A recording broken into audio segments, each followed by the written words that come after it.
We're back here at 757 University. It's yours truly, Coach T. As always, Coach Jax, what's good, everybody? we are here on location right now in our studio. We got a special treat for you today. We got the new offensive coordinator at Western Branch High School, Dontrell Loenard. He's rocking his blue and gold today, the Western Branch colors. Give it up, Coach Loenard. We're here with Coach Dontrell today, basically just going to be interviewing him, asking him different things about moving, transition, moving to a new job. But we're also here, ladies and gentlemen, to talk some X's and O's with one of the local high school coaches that's been doing this for a long time. How you doing, Coach Leonard? I'm good, man. How about yourself? Good, man. Good to have you up here. Pleasure meeting you. Oh, man, I appreciate it. Get tired of looking at him all the time, so bringing it up. You a new scenery for us all. Now, Coach, first thing I want to ask you, just basically off top, is how long have you been coaching football here at 757? This upcoming season will be my 12th year. 12 years? Yes, sir. And what schools have you coached at before Western Branch? I was at Salem for 10, Ocean Lakes for 1, and now I'm in Western Branch. Wow.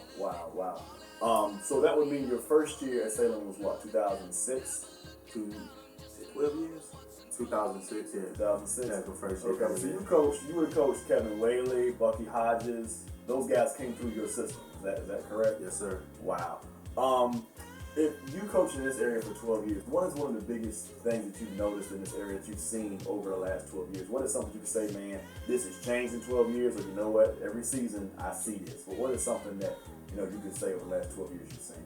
Transfers. Transfers. Man. Kids are getting out of their home schools and transferring some everywhere. They want to go play with their friends, their relative.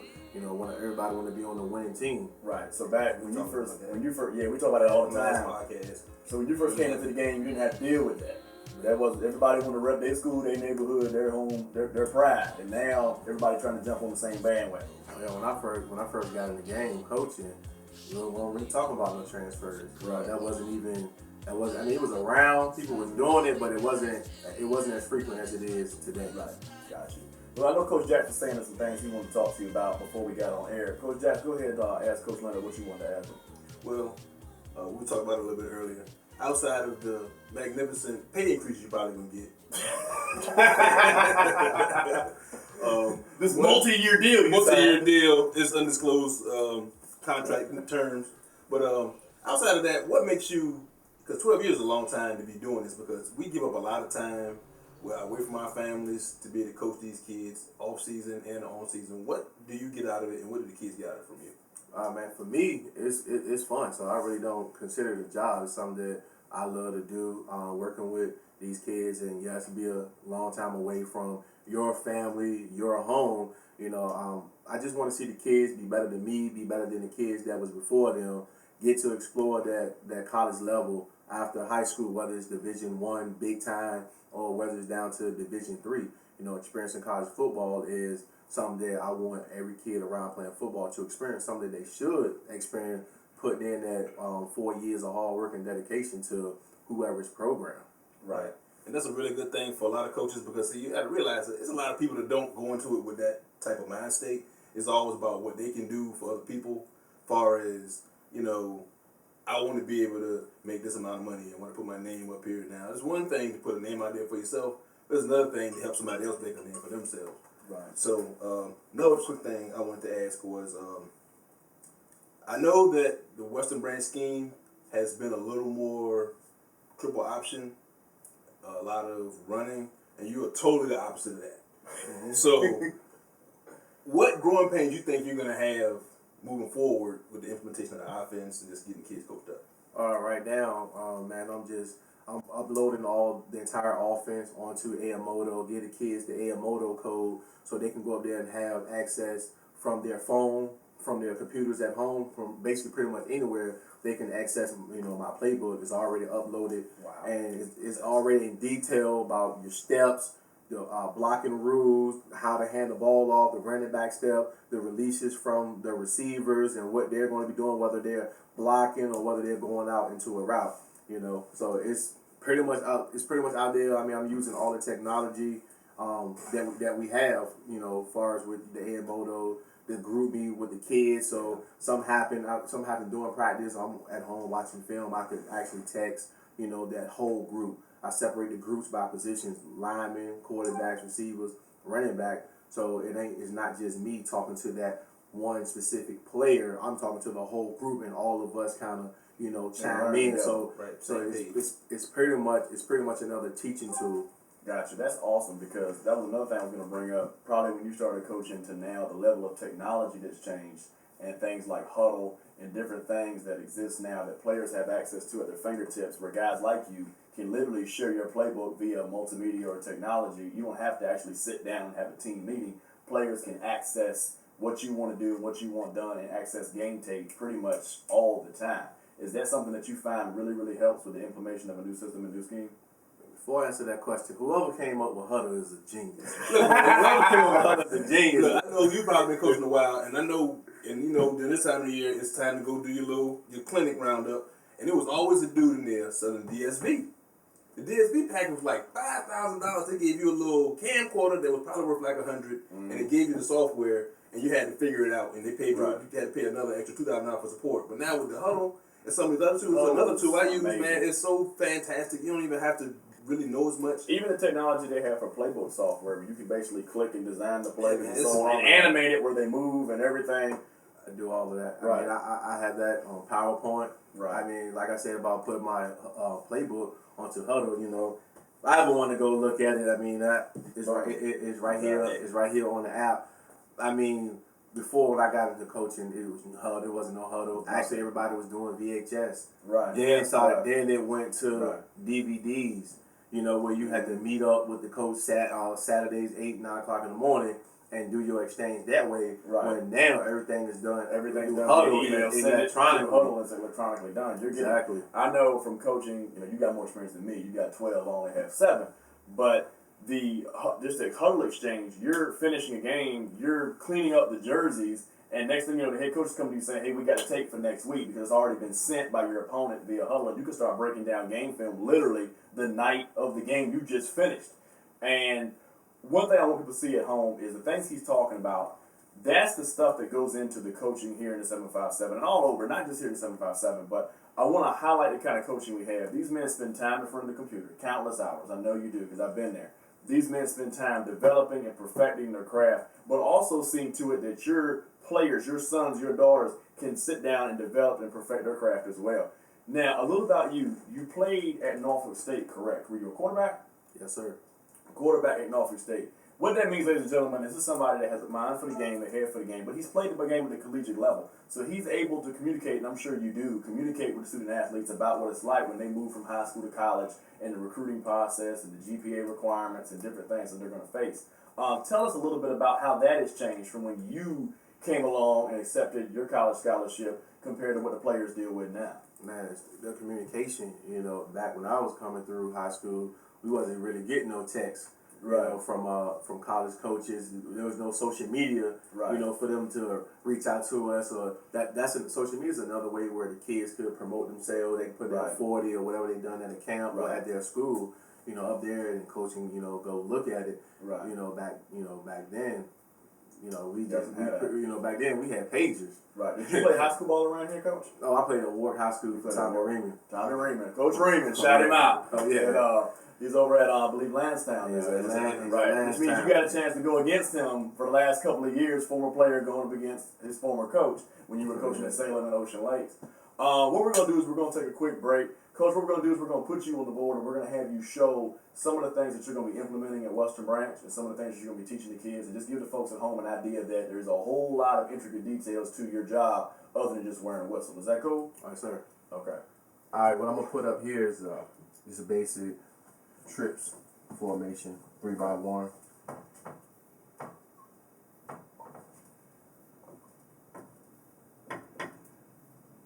What formation do you have here, Coach? This trips right. Okay, trips right. Now, these 3 positions here, which one out of these 3 are if I was coaching against you or the guys and you say, okay, I got a game plan for him. Is it the X? Is it the B? Where are your playmakers at in this set? All over. All over, okay. All over. Spoken like a spread guy.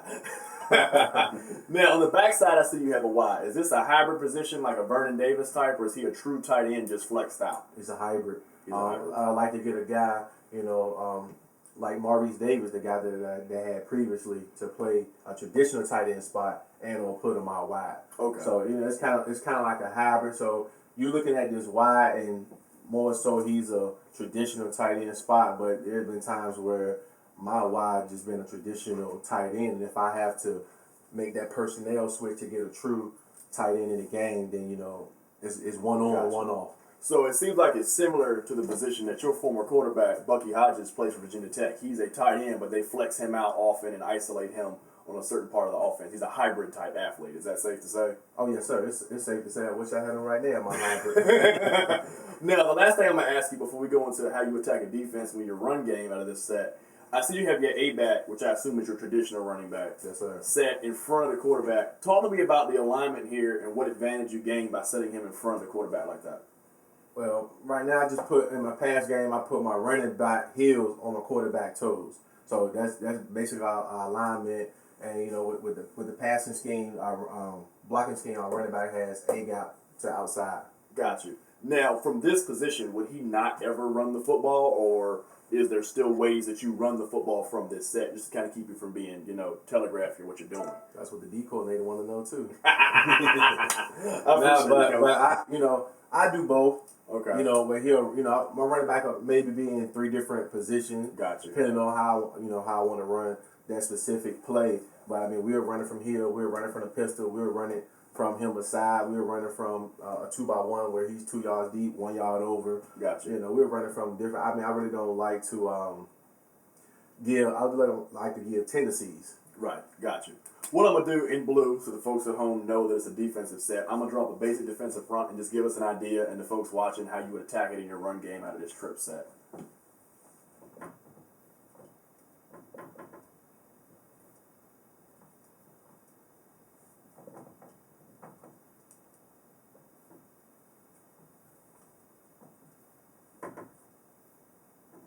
Or cheat the free over because you're in trips. And we get a look like this. Just run an old school power where the center gonna block back on the nose. Since we have a 3 technique by the defensive tackle, we'll just turn them out. We'll just turn out on the 5 technique, the defensive end. We'll pull backside guard for your wheel backer, and we'll cut this defense. Okay. We'll cut the defensive end, and we'll leave him. We'll leave this stand-up guy standing right here. Right. So now it'd be like a draw look for the defense here. And then come back across underneath the pull.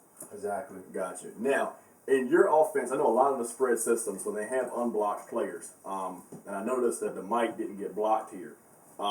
Is it one of those things where you're depending on the quarterback or something in the action of the other skill positions to hold these players, or a pre-snap motion? Would that be something that you utilize? That'll be a pass game tag if this guy here starts to fold in, and make the play. I mean, but we're on the opposite side of that back in the center. Right. So 9 times out of 10 of him making that play, if he's taking his run pass read, likelihood wouldn't happen. But as you say, in the spread, a lot of times there are backers and ends that's not even blocked 90% of the time. Right, because you guys are able to either read them with a mobile quarterback in this offense, or you can take it. Like, one of the things I was going to ask you is, in a set like this, if you have a pure 7 box for the 1 high safety and you're in trips, would that be something you're teaching your quarterback? Hey, we got a 3 versus 2 out here. Let's go to a quick game or a bubble game or something like that. We'll go to a bubble game. Out of this look, the look I love to see. I like to open up with the game with throwing a bubble, but also for me to hold him. Mm-hmm. Okay, now we'll do our draw where we'll set up draw, and if this backer stays, we throw a stick route. Gotcha. So basically, the quarterback would be reading the mic and what he does. Exactly. Now we have the same concept with this stick route, with this power game. If this backer get out of there, we go ahead and give it. So guess what? He just blocked himself. Right. So basically, what we have here is ladies and gentlemen, to give you an idea of what he's doing, it's almost like an inverted triple, because Chip Kelly runs this very, very well when he was at Oregon. What he's doing is you have 2 unblocked defenders, because I imagine, and correct me if I'm wrong, Coach, that there is also something in the book that tells this quarterback to eyeball him, and if he were to crash or something, the quarterback can pull it. Exactly. For instance, the tailback's on the opposite side or whatever. So basically, you have the ability in your offense to have 2 defenders that are unblocked, and depending on what they do and what the quarterback sees, it could be a handoff, it could be a pass, what have you. Am I understanding it correctly? Yes, sir. It's just a call with the play. When I give the play, I give a call. The call will alert the quarterback to read the play side middle backer. Got you. Okay, that sounds good. Ladies and gentlemen, you're just getting an idea at home of how Coach Loenard will be attacking defenses this year out of his trip set. It's going to be a wide open new offense at Western Branch. No more foot to foot, no more double wing, no more double tight. I'm sure you got Coach Gibson out of his comfort zone. Now, one of the things I want to ask you before we move on to the passing game is when you're dealing with an offensive line that is used to carrying foot to foot splits on pretty much every play, what splits do you utilize in your offense? Is it 24 inches, 2.5 feet? I use 2.5 feet. Okay. What is one of the adjustments you're going to be making as an offensive line coach when you're used to being foot to foot, which drastically changes the shades that you're looking at up here? You have a 1 and a 3, and they're about standing side by side. Right. When you begin to spread the splits, as we know, that spreads the front. Exactly. However, now you're going to have offensive linemen blocking in space where they're used to kind of a gap down backer scheme where they all step to one way. Do you utilize a zone scheme to kind of keep it similar to what they do? Well, the line rule, what you just said, the gap down backers, pretty much will be the same. I don't think going there with the linemen that they have, because they're all smart, they're all strong, and they're intelligent, I don't think it'll be a big issue. Okay. Instead of going foot to foot, now getting the 2.5 foot split. Gotcha. You know, I worked with one of their linemen, DJ Lanier. I worked with him in the All-Star game, and you know he did a great job for us at left guard. You know, whether I was kicking with him, whether I was pulling and wrapping him, I mean he just did a superb job. We're going to do a little bit more film breakdown with Coach. Now, basically, we went through the running game initially, but I'm a chuck it dude. So, you're a man that's my own heart. Now, explain a little bit of how you like your concept or your passing game and how you basically rework everything that you do. Well, everything I do in the passing game is a concept. You know, whether I'm reading top, middle to low. Okay. You know, so it's always like a 3-shaded triangle. You know, so we always reading. Like I just said, we're gonna read from top guy. Like when we have a deep guy, we'll read him. That's the top. We have an intermediate route, which be the middle, and then a shallow route. Okay. So like I said, everything's concept. Whether we run the curl flats or we run the double digs or dig in the flat, we're running posting out. You know. Okay. Because I know with my offense, as far as like me and my passing game, I normally run. I'm not a real big mirrors guy. A lot of coaches want to run mirrors. They're gonna run the same thing on the front side and back side. I just think that the passing game needs to be like it's a dance you got to do so you can get that backside guy off balance and keep your front side so your quarterback have an easier read. Mm-hmm. So most of the time what I like to do is my front side, you got a high-low read depending on if I got a high-low, I might have a smash on the front side. If I got a smash, I got an inside guy, he's going to be running something short intermediate, backside, depending on what these guys are doing over here. If this guy's running anything deep, this guy's running shallow. That's where your shallows come in. So a lot of things that I like to do, you probably won't do, but what's your take on 5, 6 man, 7 man protection?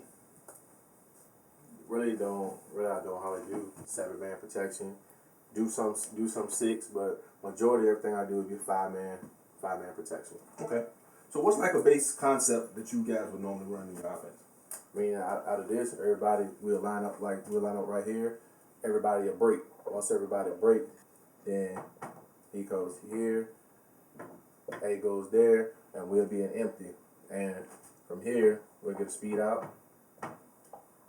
We'll get a corner. We'll get an under route.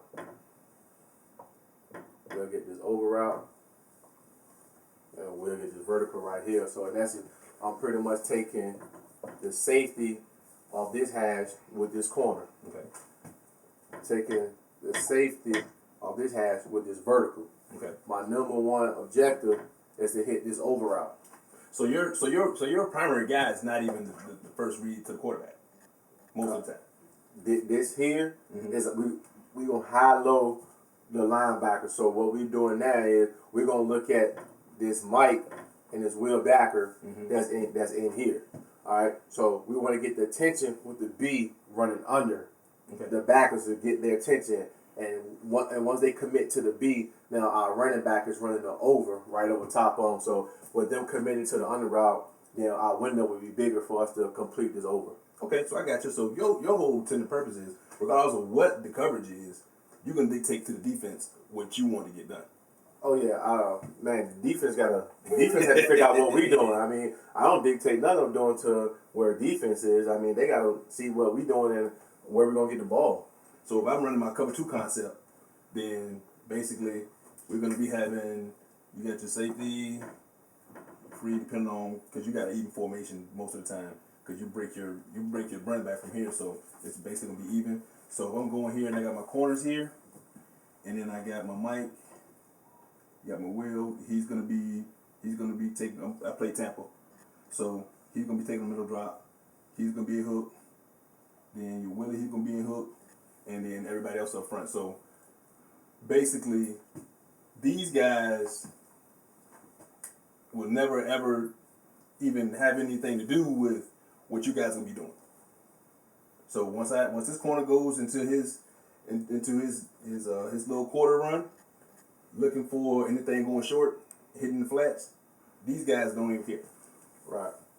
Well, since nothing honestly really threatened this flat, say he's gonna run with this vertical. Right.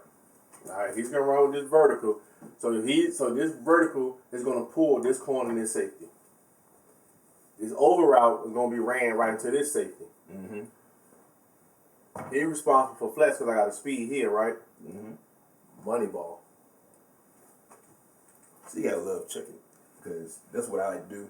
And basically, coach, I love what you're doing, and I want to be able to go out there and watch some Western Branch football, and you get a little more passing on the game. And I know you're gonna need to be there for it. All right, everybody, we're going to wrap up real quick for you on the 757 University podcast. We want to thank Coach Loenard for coming out, talking to us about new things you're doing at Western Branch. Appreciate it. Keep it tuned to the website, 757university.com. 7-on-17, we're recruiting guys now. We're getting guys together. Our first practice is going to be March the 12th. It's going to be at 900 Greenbrier Parkway. It's the Chesapeake Jubilee site. We're going to be out there on March the 12th at 12 o'clock p.m. Look for us to be hitting you up in Twitter and Facebook for more information. Go to the website, www.757university.com. Sign up link in the upper left-hand corner.